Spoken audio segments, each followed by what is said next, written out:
வணக்கம். மாலை முரசு செய்திகளை விரிவாக பார்ப்பதற்கு முன் தலைப்புச் செய்திகளை பார்க்கலாம்.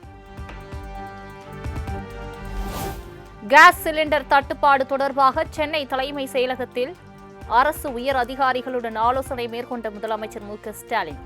தமிழகத்தில் கேஸ் சிலிண்டர் தங்கு தடையின்றி விநியோகம் செய்ய மேற்கொள்ளப்பட வேண்டிய நடவடிக்கைகள் குறித்த ஆலோசனை.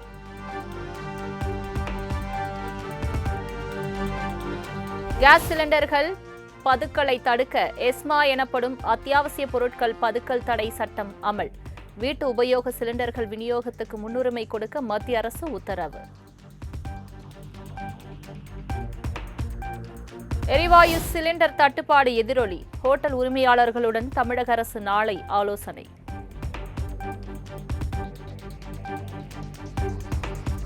சிலிண்டர் தட்டுப்பாடு காரணமாக தனியார் தங்கும் விடுதிகளில் தோசை சப்பாத்தி தற்காலிகமாக வழங்கப்படாது என பிஜி விடுதி சங்கங்கள் அறிவிப்பு. இரவு நேர உணவுகள் பட்டியலில் சாம்பார் குருமா கிடையாது எனவும் சட்னி மட்டுமே வழங்கப்படும் எனவும் விளக்கம்.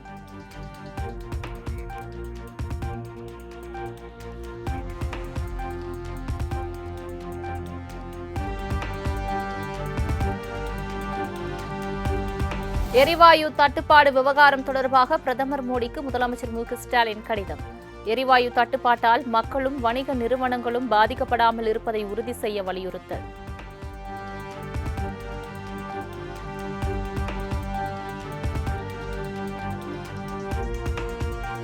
வணிக சிலிண்டர் விநியோகம் நிறுத்தப்பட்டது பொதுமக்களிடையே பெரும் அச்சத்தை ஏற்படுத்தியுள்ளது. சிலிண்டர் தட்டுப்பாடு தொடர்பாக மத்திய அரசு உரிய நடவடிக்கை எடுக்க வேண்டும் என கனிமொழி வலியுறுத்தல்.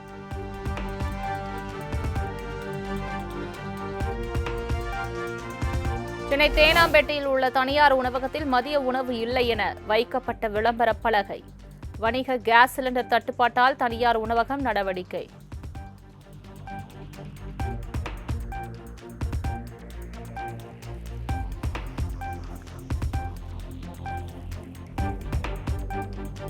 எரிவாயு சிலிண்டர் தட்டுப்பாடு காரணமாக கடைகளை மூடும் சூழல் ஏற்பட்டுள்ளதாக வணிகர்கள் புலம்பல்.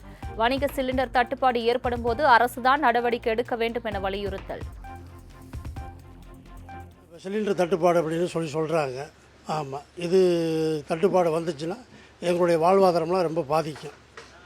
குடும்பம் நடத்துறது ரொம்ப சிரமமாகி போயிடும். நாங்கள் கடையை மூட வேண்டியதாக வரும். குடும்பம் நடத்துறது ரொம்ப சிரமமாக இருக்கும். பிள்ளைகள்லாம் படிக்கிறாங்க, அவங்கள படிக்க வைக்கணும், நிறைய செலவுகள்லாம் இருக்குது. இதை தமிழக அரசு இந்த தட்டுப்பாடு இல்லாமல் மத்திய அரசிடம் பேசி இதை சரி செய்து தருமாறு மிகவும் தாழ்மையுடன் கேட்டுக்கொள்கின்றோம். இப்போ நீ பார்த்தீங்கன்னா ஒரு சிலிண்டர் வச்சு தான் கடை போட்டுருக்கேன். இப்போ இந்த கடையை பார்த்தீங்கன்னா ஒரு 4 பேர் வேலை செய்கிறாங்க.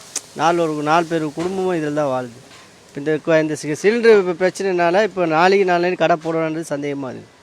இதனால் இது கவர்மெண்ட் தான் ஏதாவது ஒரு இது பண்ணால் தான் ஹோட்டலில் ஒரு தொழில் பண்ண முடியும், எல்லாம் பண்ண முடியாது.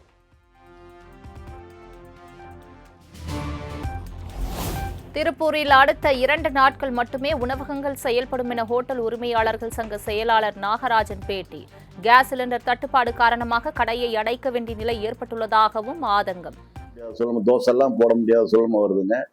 ஹோட்டலுக்கு கண்டிப்பாக சிலிண்டர் இருந்தால் தான் தொழில் நடத்த முடியும். ஒரு 2-3 நாள் நடத்தலாம் எங்ககிட்ட இருக்கிறத வச்சு. அதன் பிறகு நாங்கள் விறகு அடுப்புலாம் பார்த்துட்டு இருக்கிறோம். விறகு அடுப்பும் போடுறதுக்கு ஒரு சூழ்நிலை இல்லாத நிலைமையா இருக்கு. இந்த நிலைமை நீடிச்சா ரொம்ப கஷ்டமா இருக்குங்க. எங்களை நம்பி தொழிலாளர்கள் ஒரு 50,000 பேர் ஹோட்டலை நம்பியே இருக்காங்க. டெய்லி ஹோட்டலில் சாப்பிட்றவங்களே இருக்காங்க. ஹோட்டல், மெஸ், கேன்டீன் இதில் சாப்பிட்றதே தொழிலாளர் ஒரு 50,000 பேர் இருக்காங்க. அவங்களுக்குலாம் கண்டிப்பாக ரொம்ப சிரமம் வரும்.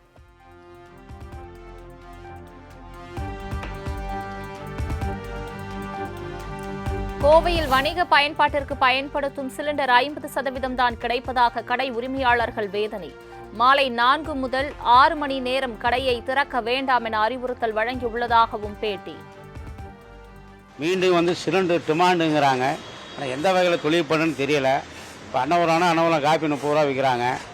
நம்ம 15 ரூபா விற்றுக்கிட்டு இருக்கிறோம். இப்படியே போனால் இந்த collector office, commissioner office, court எல்லாருமே இங்கே தான் சாப்பிட்டுட்டு இருக்காங்க. இப்படியே போயிட்டு நிலவரம் தான் தொழில் பண்ணுறதுக்கு கஷ்டம். கஷ்ட காலங்கள் இப்படியே போயிட்டு இருந்தால் சிலிண்டர் டிமாண்ட்னா இப்போ கிடையாது, ஜாதி தான் போகணும். வேறு என்ன பண்ணுறது? தொழில் எப்படி பண்ணுறது?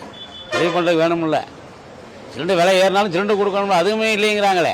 இந்த சிலிண்டரே வரல, ஒன்று தான் இருக்குது. எப்படி பொழப்பு நடத்துறது? பார்ப்போம், நடக்கிறது நடக்கட்டும். 2 கவர்மெண்ட்டும் சேர்ந்து அதை கொடுக்குறேன் இதை கொடுக்குறேங்கிறாங்க.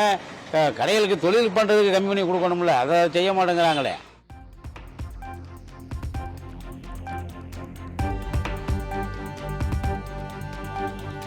திருப்பூர் மாவட்டத்தில் கேஸ் சிலிண்டர் முன்பதிவு செய்வதில் சிக்கல்.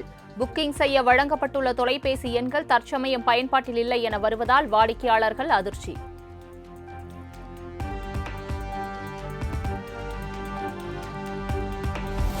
விருதுநகர் மாவட்டத்தில் வணிக சிலிண்டர்கள் விநியோகம் முற்றிலும் நிறுத்தம். தினசரி 700 வணிக சிலிண்டர்கள் விநியோகிக்கப்படும் நிலையில் 2 நாட்களாக சிலிண்டர்கள் விநியோகம் முற்றிலும் நிறுத்தப்பட்டுள்ளதாக தகவல். மத்திய அரசின் உத்தரவுப்படி புதுச்சேரியில் உள்ள ஹோட்டல்களுக்கு வணிக சிலிண்டர் விநியோகம் நிறுத்தப்பட்டுள்ளதாக கேஸ் ஏஜென்சிகள் அறிவிப்பு. புதுச்சேரியில் ஹோட்டல் உள்ளிட்ட வணிக நிறுவனங்கள் மூடப்படும் அபாயம்.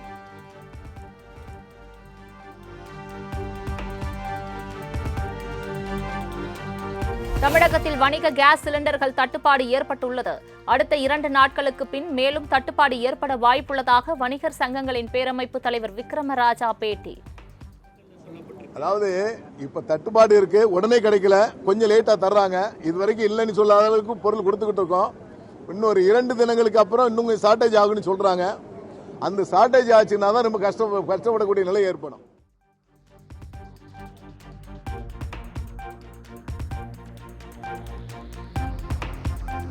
சென்னையில் அம்மா உணவகங்களில் தற்போது வரை சமையல் எரிவாயு தட்டுப்பாடு இல்லை. எல்பிஜி மூலம் இயங்கும் மின் மயானங்களில் எரிவாயு தட்டுப்பாடு இல்லை என மாநகராட்சி ஆணையர் குமரகுருபரன் விளக்கம்.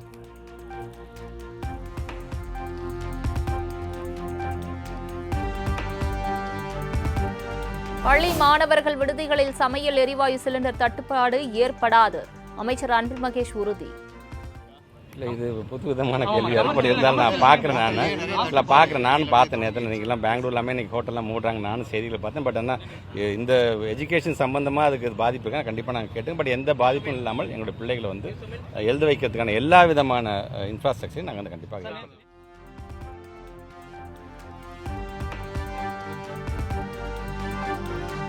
சென்னையில் வணிக சிலிண்டர் விநியோகம் தற்காலிகமாக நிறுத்தப்பட்டுள்ளதாக இந்தியன் ஆயில் நிறுவனம் அதிகாரப்பூர்வ அறிவிப்பு. வாடிக்கையாளர்கள் மாற்று எரிசக்திகளை உபயோகப்படுத்திக் கொள்ளுமாறு அறிவுறுத்தல்.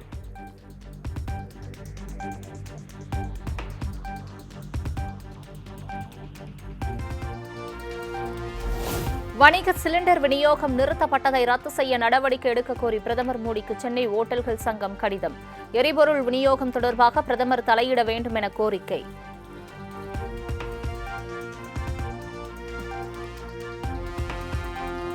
தமிழகத்தில் அடுத்த 20 நாட்களுக்கு தேவையான கேஸ் சிலிண்டர் கையிருப்பு உள்ளதாக தமிழக அரசு விளக்கம்.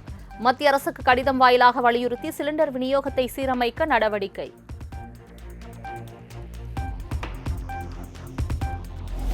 ராமநாதபுரம் மாவட்டம் குதக்கோட்டை கிராமத்தில் தரமற்ற முறையில் கட்டப்பட்ட சமத்துவபுரம் வீடுகளின் மேற்கூரை சிமெண்ட் பூச்சிகள் தொட்டவுடன் பெயர்ந்துவிடும் அவலம். எதுவுமே இல்ல. ஆமா, இப்படி இருந்தா எப்படித்தான் நாங்க 15 நாள் வந்து இருக்கிறது? களிமண் இல்ல, களிமண் நல்லா போடல, சிமெண்ட் காட்டுக்கடுத்து களிமண் சிமெண்ட் எல்லாம் இல்ல.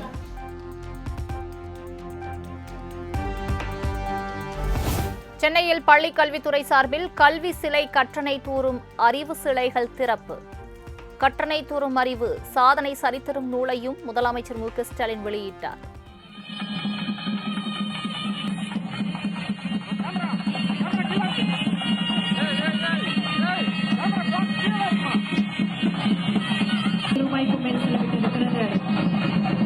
ஒவ்வொரு குழந்தையின் கனவை நனவாக்கக்கூடிய வகையில் கற்றனை தூரும் அறிவு சிலையை திறந்து வைத்து சிறப்பித்திருக்கிறார்கள். கற்றனை தூரும் அறிவு சிலையை திறந்து வைத்து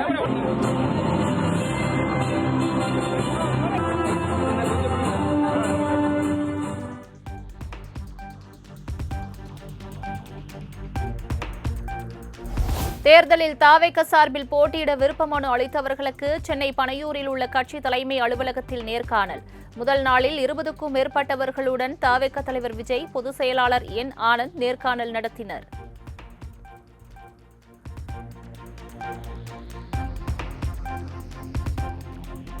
திமுகவுடனான தொகுதி பங்கீடு தொடர்பாக மீண்டும் நாளை பேச்சுவார்த்தை. கடந்த முறை போட்டியிட்ட தொகுதிகளை விட கூடுதல் தொகுதிகள் வேண்டுமென கேட்டிருப்பதாக சிபிஎம் மாநில செயலாளர் பே. சண்முகம் பேட்டி. அவங்க ஒரு தொகுதிகளுடைய எண்ணிக்கையை அவங்க சொல்லியிருக்காங்க. அதில் எங்களுக்கு ஏற்பில்லை. கூடுதலான தொகுதிகள் வழங்க வேண்டும் என்பதை நாங்கள் வற்புறுத்தியிருக்கிறோம். அவர் தலைமையோடு பேசிட்டு மீண்டும் பேசலாம் என்ற முறையில் பேச்சுவார்த்தை குழு தெரிவித்திருக்கிறது. ஆகவே மீண்டும் நாளை பேச்சுவார்த்தை என்பது தொடரும்.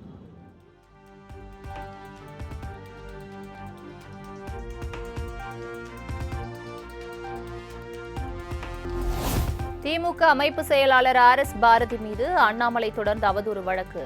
சென்னை சைதாப்பேட்டை நீதிமன்றத்தில் அண்ணாமலை நேரில் ஆஜராகி சாட்சியம்.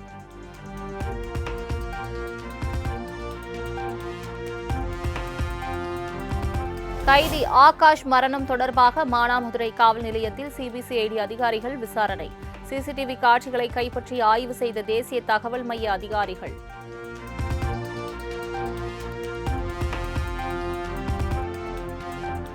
மக்களவை சபாநாயகர் ஓம் பிர்லாவுக்கு எதிராக காங்கிரஸ், திமுக உள்ளிட்ட எதிர்க்கட்சிகள் சார்பில் நம்பிக்கையில்லா தீர்மானம் தாக்கல். சபாநாயகருக்கு எதிரான நம்பிக்கையில்லா தீர்மானம் மீது விவாதம் நடத்த மொத்தம் 10 மணி நேரம் ஒதுக்கீடு.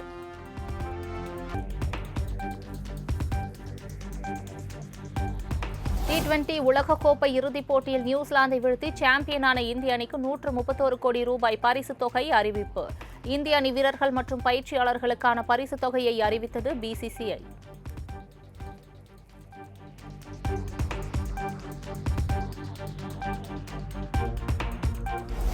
நண்பர் விஜயின் அரசியல் பயணம் எந்த சிக்கலும் இல்லாமல் இருக்க வேண்டும் என்ற ஆதங்கத்திலேயே அந்த கருத்தை சொன்னேன். இப்படி ஒரு கருத்தை த்ரிஷா பதிவிடுவார் என தெரிந்திருந்தால் வருத்தம் தெரிவித்திருக்க மாட்டேன் என நடிகர் பார்த்திபன் பதிவு. அதை பற்றி நான் அடுத்த விஷயத்தில் சொல்கிறேன். அதனால் எனக்கு இவங்களுடைய ஃபோட்டோவை போட்டு பேசணுங்கிற அளவுக்கு ஒரு பெரிய லட்சியம்லாம் எனக்கு கிடையாது. குந்தவைனவொன்னே இவங்க வீட்டிலேயே குந்த வச்சுருக்கலாம், வெளியில் வந்ததுனால பாருங்கள் எவ்வளோ பெரிய பிரச்சனை ஆகிடுச்சுங்கிறது ஒரு பெரிய ஆதங்கம், உண்மையிலேயே பெரிய ஆதங்கம், அவ்வளோதான்.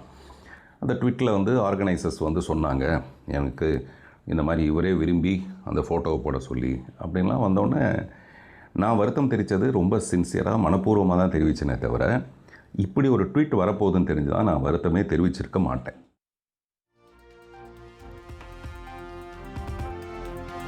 சென்னையில் ஆபரண தங்கத்தின் விலை சவரனுக்கு 800 ரூபாய் உயர்வு. ஒரு சவரன் தங்கம் விலை 1,20,400 ரூபாய்க்கு விற்பனை.